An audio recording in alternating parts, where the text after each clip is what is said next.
leave your mom's house to go live with your girlfriend, bro. To go pay somebody else's rent. To go pay for somebody else's food. You're a dumb motherfucker, bro. You're fucked up, bro. You're ungrateful. Especially if your mom and your dad let you stay at their house rent-free and they gave you food and they helped you out in life, bro. You're telling me you're gonna leave on them, not give them shit, but go pay somebody else's rent? What the fuck are you doing, bro? I know everybody, when they turn 18, they all want to move out, right? Everybody wants to go to LA. I want to go out here. I want to live my dreams. Bro, you know it costs money to do that shit, right? You know your parents aren't retired yet. You need to find a way where you can make money, live your life, and be able to give back to the people that deserve it, bro. Like your family, bro. Because I know most people don't have fucked up families, bro. Yeah, they might not be perfect, bro. But if they gave you food, if they gave you shelter, bro, that's more that you could have asked for, bro. So be grateful, bro. If you're gonna move out right. Make sure your mom's straight, bro. You see me out here always doing shit, but go ask my mom if I give her bread. Go ask my dad if I help them out. Yes, bro. I'm blessed to be living this life, bro. And you can do this shit too, bro. You just gotta lock in, bro. How do we live this life? You know, bro. Content creators, personal brand, selling digital products, coaching, courses. You have to be on this side of the screen, bro. If you're always on that side, you're consuming. Go from consuming to producing, bro. That's that one hack. You could spend all day watching videos, you're not gonna get paid. But if you switch to making videos all day, you'll get paid, bro. You just gotta figure it out and lock in. Semen retention. You do not, as I walk through the city, I want to spread a solid message. In terms of semen retention, you do not have a choice. What do I mean by that? In 2025, this is one of the worst times in history for men. And I'll give you an example of how this ties into semen retention and why you do not have a choice. Now, some of you are gonna get confused when I say that because you're gonna look at people who are possibly, successful, quote, maybe they're making 100, 200 grand a year. But what you don't understand is that that's those people's baseline. That is essentially their lowest form. Meaning, if you have a guy with a crazy genetic physique, right? And he doesn't go to the gym, he's still gonna look 10 times better than 90% of the people who are in the gym 7 days a week, right? He's still gonna look that way. That's just the reality of life. But what you're not understanding is if he doesn't work out, that's his baseline, that's his lowest. If that guy works out, now he becomes Ronnie Coleman. He becomes Jay Cutler. You see what I'm saying? Because he has the genetics to go that far. It's the same thing in terms of when I'm talking about somebody who's making 100, 200 grand a year, you look at them as maybe they're doing well for themselves. But then what happens primarily is that those people are operating at their baseline. Those gentlemen could be making $1 million a year, $500,000 a year. They're still at their baseline, and that's why people get confused, because they equate external circumstances with reality. They're like, well, that person's doing what I want to do, so he's not on this practice, so why would I need to do it? This is why you need to do it, okay? Listen carefully. 70% of divorces today are initiated by women. Now you're gonna say, oh yeah, that's because women are all messed up and it's all their fault and don't do that. You know what? Don't do that, because that is taking a lack of accountability. Meaning, I'm gonna get hit by a car, give me 1 second. You would pinpoint everything but yourself for that issue. But here's why this is men's fault. 70% of divorce is initiated by women. And you're probably wondering, well, how is that men's fault? Why am I blaming men? I am blaming men. I'll tell you why. Because if we didn't have such a pandemic of men who are essentially feminizing themselves, and I don't mean dressing feminine, I don't mean anything in terms of external circumstances. Your body means nothing. Your abs, your six pack, it's nice to have, it's great, it shows discipline, great. But that's not what I'm talking about here. I'm talking about your frame. This would never happen if men were the way they used to be. In the 1950s and the 1960s, there was no such thing as a man, very rarely, that would step into a woman's frame. So what essentially happened to men in general over the years is that they have lost their frame. What do I mean by frame? When you get married or you're with a woman in general, the whole ideal situation is that we follow biology. Men are leaders, women are followers. Now you're gonna say, oh, well, that's very sexist. It's not sexist, it's biology. If you end up in a scenario with a woman who ends up divorcing you, I will tell you right now, there's a 99.9% chance that you have turned over your masculine frame, meaning you are stepping into her world. You're going to the friends of her parties. You're going to her family weddings, her chores, her deeds, her classes. You are acclimating to her world instead of her coming into your world. He does not fear your muscles. He does not fear your money. He does not fear your followers, your opinions, or your words online. He fears something far older, far deeper, and far more dangerous. He fears your seed. From the beginning of time, war was never only fought on battlefields. It was fought inside the heart of man. Before kingdoms fell, before cities burned, before blood touched the ground, something else was attacked first. Discipline, focus, restraint. The devil does not come to you with horns and fire. He comes quietly, late at night, when you are tired, when you are alone, when your guard is down, not to destroy your body, but to drain your essence. Because a drained man is a silent man, and a silent man never rises. Scripture is precise. It never wastes words. Be sober. Be vigilant. Because your adversary the devil walks about like a roaring lion, seeking whom he may devour. Lions do not chase the strongest. They hunt the distracted, the isolated, the careless. Your seed is sacred because it is creative power. God creates. Men create. The enemy cannot create, so he corrupts. He cannot produce life, so he attacks the source of life. He cannot build destiny, so he sabotages discipline. This is why lust feels spiritual, not logical. You can know better and still feel pulled, because temptation does not start in the body. It starts in the spirit. Lust opens doors. Pornography dulls conscience. Habit becomes addiction. Addiction becomes bondage. And bondage always steals authority. The devil does not need to make you evil. He only needs to make you weak. A man aligned with God guards his seed not out of fear, but out of reverence. He understands that holiness is not restriction. It is power under control. Biology confirms what ancient scripture already revealed. Your seed carries zinc, dopamine regulators, testosterone signaling, and nervous system vitality.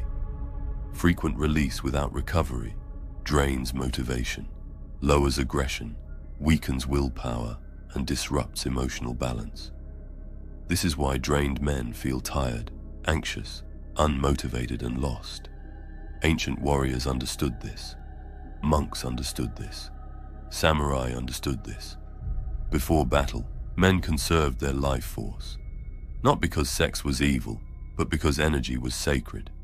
Aggression without discipline is chaos, but aggression channeled becomes focus, courage, and leadership. A man retaining his seed walks differently. His posture changes, his eyes sharpen, his voice steadies, his nervous system calms. He becomes present. This is not imagination. This is stored energy seeking expression. Energy that is not wasted becomes direction. Direction becomes confidence. Confidence becomes authority. Listen carefully. The devil does not attack worthless things. He attacks threats. He attacks kings before crowns appear. He attacks warriors before battles begin. He attacks leaders before voices rise. If your seed, your energy, and your vision are under constant attack, it is because your future is dangerous to darkness. You are not broken. You are being forged. Guard your seed. Guard your focus. Guard your purpose. Guard your discipline. Because the man who conquers himself will not need to conquer others. Life will open before him, and heaven is watching every step. This path is not about repression. Repression creates pressure. Pressure eventually explodes. This path is about redirection. Energy must move. If you do not give it a mission, it will create chaos. Kill idleness, because idleness is the devil's favorite environment. An empty schedule invites temptation. Fill your days with movement, physical labor, learning, prayer, and creation. Guard your eyes, because what enters the eyes enters the mind, and what enters the mind shapes the soul. Starve lust and feed vision.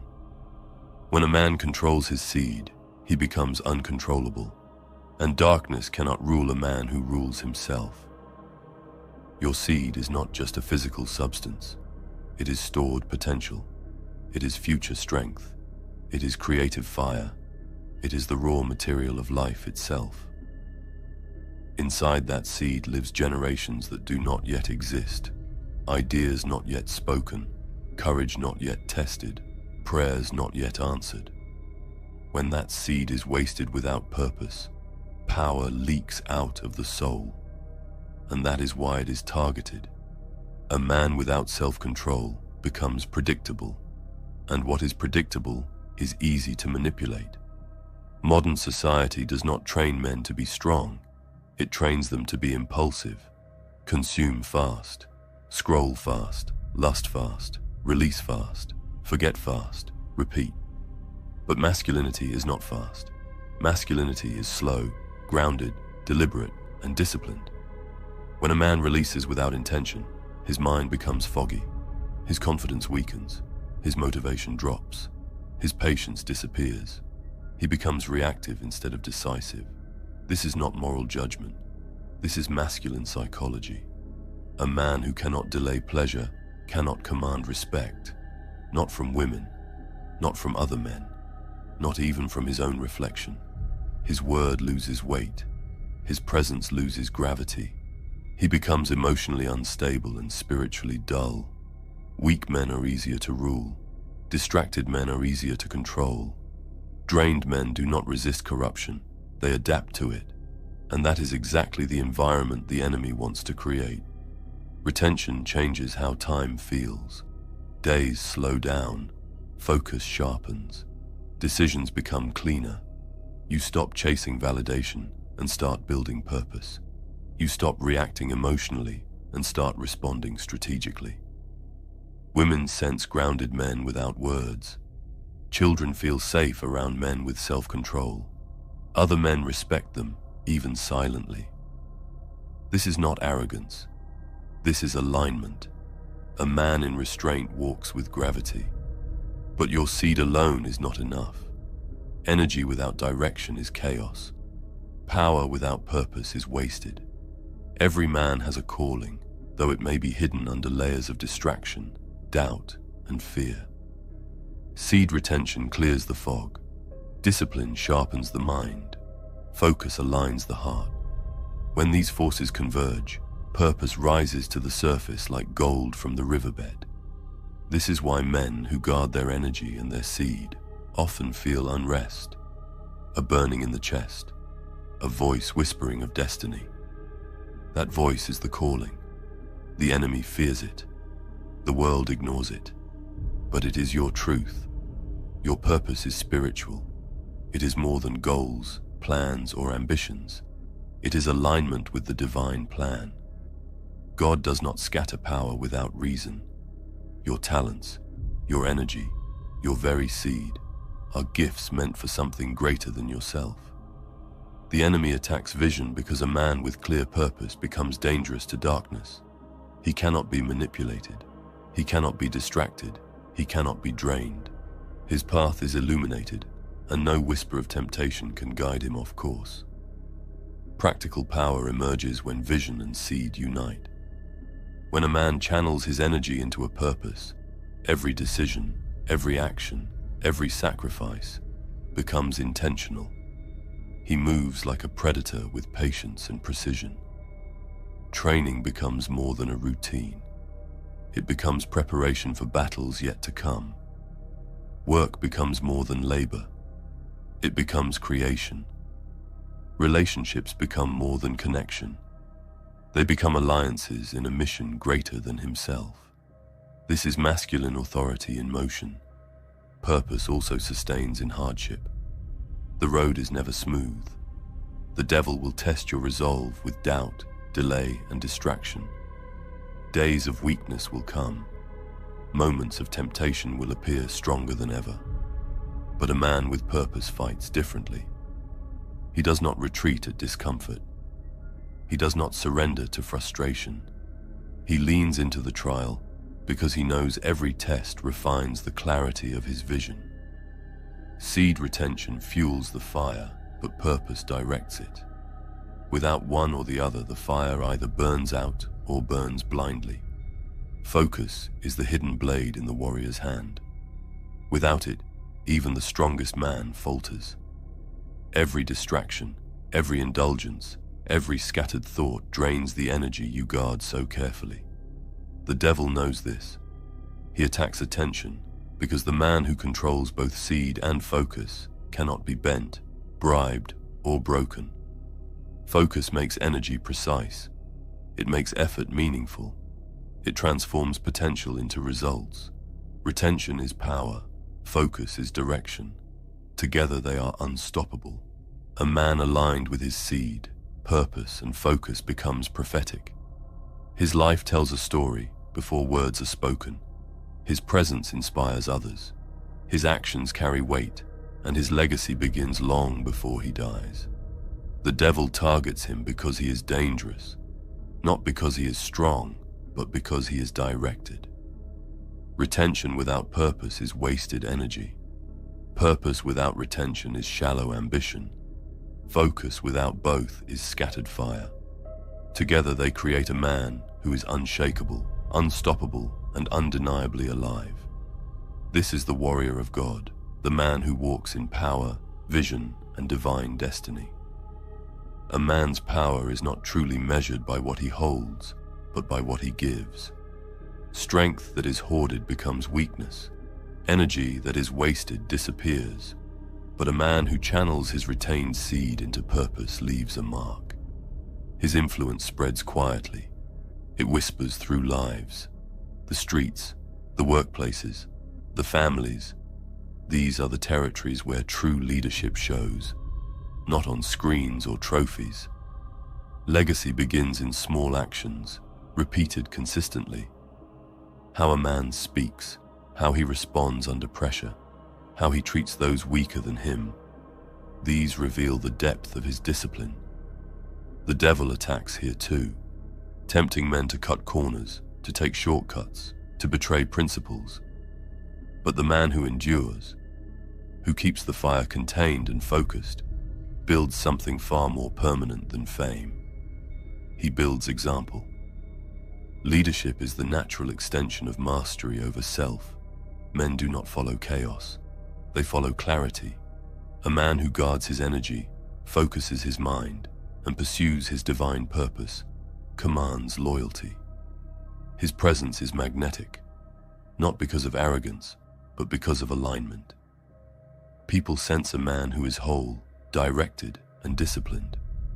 He inspires through being, not through words alone. Influence flows from authenticity. Retained energy makes a man real, not reactive. Purpose ensures he is intentional, not impulsive.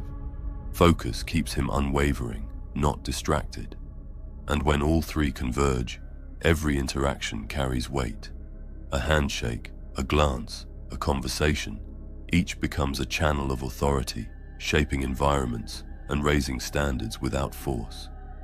True legacy is spiritual.